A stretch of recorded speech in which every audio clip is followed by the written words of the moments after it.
Shabbat Shalom. It's Friday again, and this time it's Parashat Teruma. In this parasha, and actually going forward throughout the next 5 parashiot, we will be discussing the Mishkan. What is the Mishkan? Well, in English it's translated as the tabernacle, which doesn't really get us anywhere because unless you know what a Mishkan is, you don't know what a tabernacle is.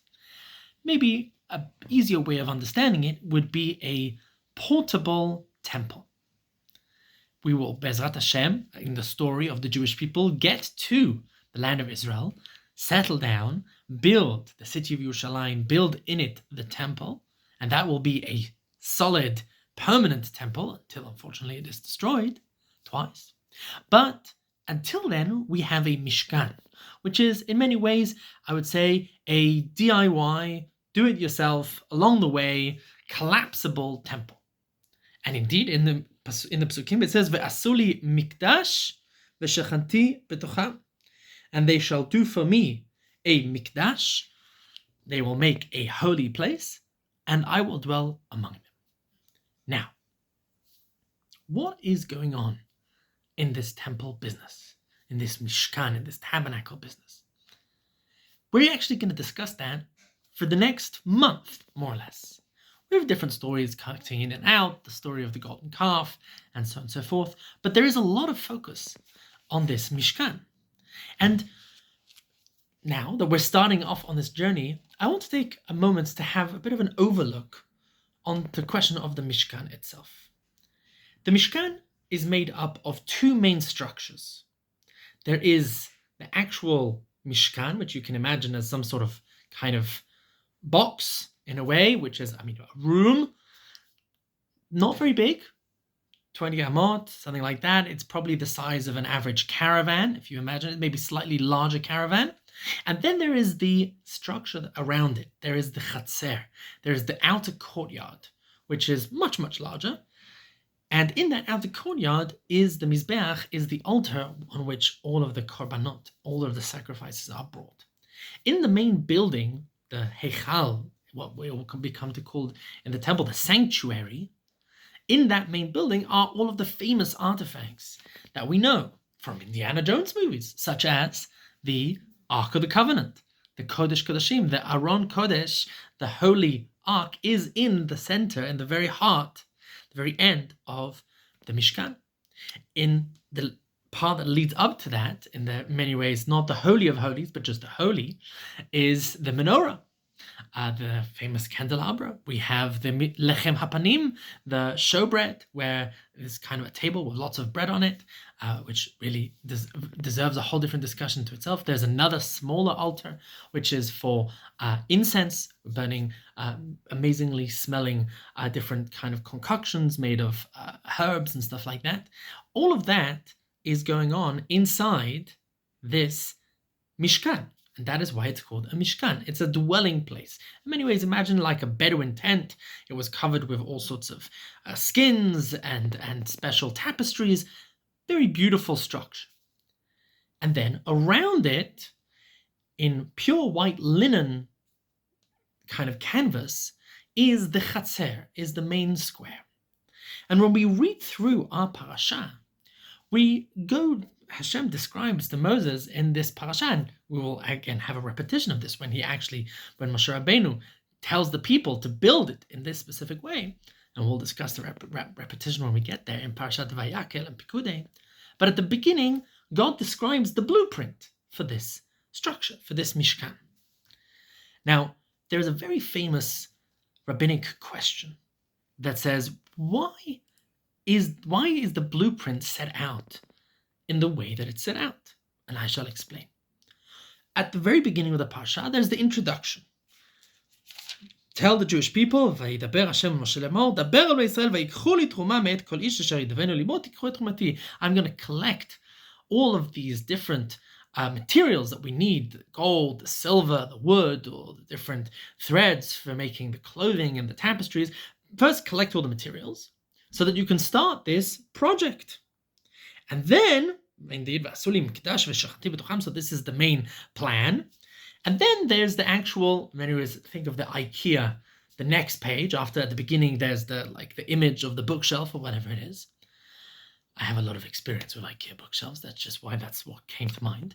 And then afterwards, you have the actual first stages. What do you build first? And usually it will, take the very outline, put together the pieces, just like when you make a puzzle. First you try and build the outside, and then you work inwards into the actual structure through and through. Same thing with a house. First you have to build the shell, you have to set the foundations, you have to build the walls, the roof, and then you can start working on the, electrical and plumbing and stuff like that, and later even the interior design. And yet when it comes to the Mishkan, the very first thing that is on the agenda, ve'asu aron atishitim. First we build the aron, first we build the ark, and then we build the shulchan, and then we build the menorah, and so on and so forth. Meitali, you come to see Daddy's recording? You want to sit on Daddy's lap while Daddy records? Yes. This is Meitali. Say hello. Hello. Meitali is 4. How was playing outside? Was it fun? Yes. Baruch Hashem. Fantastic. And Daddy's going to continue, okay? Fantastic. So, first you build the ark, the aron, and then you do all of the other inner furnishings, and then it seems to build from the inside out. And Chazal, the rabbis, ask, that's not how you build a structure. That's not how you plan a house. First collect all the furniture and then build the walls around. And so the answer is, indeed, that is the way that humans build houses. But when God builds a house, then obviously he starts from what's most important, from the Holy of Holies, and from that he can build out.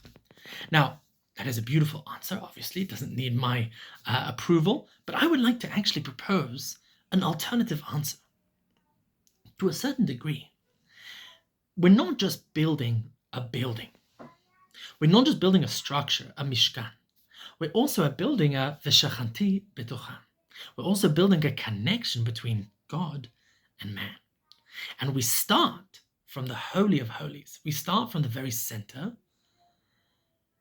and we move outwards. We move outwards to the external, to the Chatzer. What is that trajectory? That trajectory is not just from the most important to the most peripheral, but in many ways it is from God until man. And let me take that a stage further. What is the center of the Mishkan?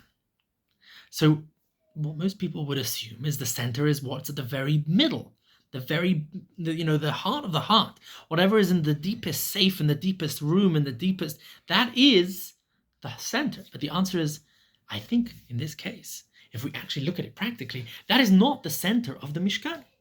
The center of the Mishkan is the Mizbeach. The Mizbeach, the actual altar on which all of the korbanot were brought. That is where the life of the Mishkan is happening. 99% of all action in the Mishkan happens in the Chatzer, happens in the courtyard outside. That's where all the priests are running around. That's where the people are. That's where the Leviim are. Levites, the singing, the actual sacrifices. That's where it's all happening. The Holy of Holies, one day a year, and probably not more than an hour a year, we'll find the Kohen Gadol, the high priest, going into the Holy of Holies and bringing, like one thing of incense into the Holy of Holies. On Yom Kippur, on the Day of Atonement, the holiest of holy days, that's when the Holy of Holies comes into place. But apart from that, everything else is going on outside. So what is the focus of the Mishkan? It's the Chatzer. The focus of the Mishkan is the meeting place of God and man.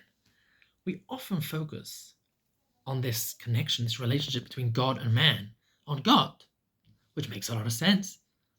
But I think the Mishkan is also teaching us it's about the connection to man.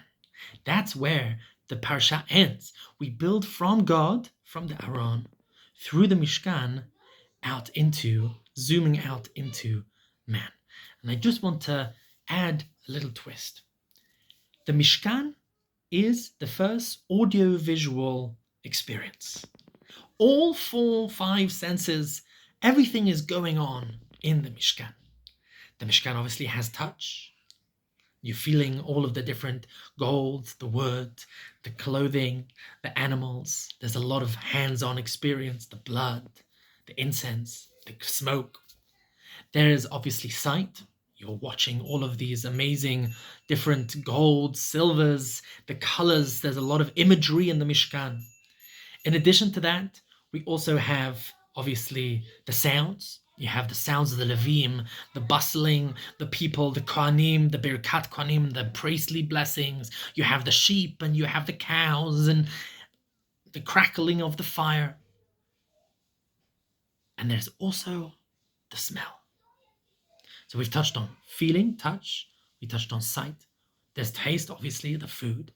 There's smell. And I think I'm forgetting one. Hearing.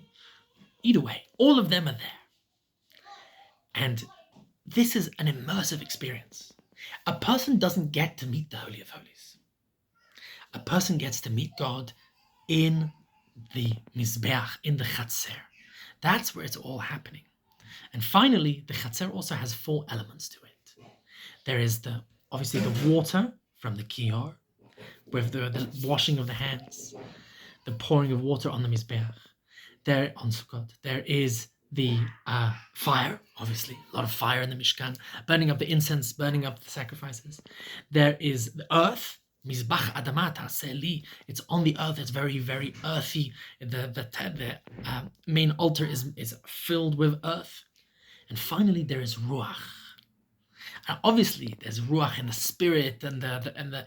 But think about it like this, and this is something that I always think about when I think of the Mishkan. The Mishkan, the Chatzer, is a large compound surrounded by white canvas sails, in a way. And they're flapping in the wind. They're in the middle of the desert. If you've ever been in the desert, it's wind everywhere. You're standing there and you're in the middle of this hurricane. Obviously, there were probably days where it was pretty still, but most of the time it was windy, it was flapping. There's chords, you're in this immersive experience with earth, fire, water, wind. There's sight, smell, taste, feel. All of the different elements are constantly immersive. That's the Chatzer. And that is the opening to the Jewish experience. When we come down from Har Sinai, we come down from Matan Torah, we receive the Torah. God is telling us Judaism isn't just in here. It's in here, it's in here, it's in here, it's in here, it's in here. It's everywhere. It's all encompassing. It's an immersive experience, an immersive lifestyle that is there to bring every single level of your life, from the smallest string, from the cheapest nails, to the most expensive gold and silver.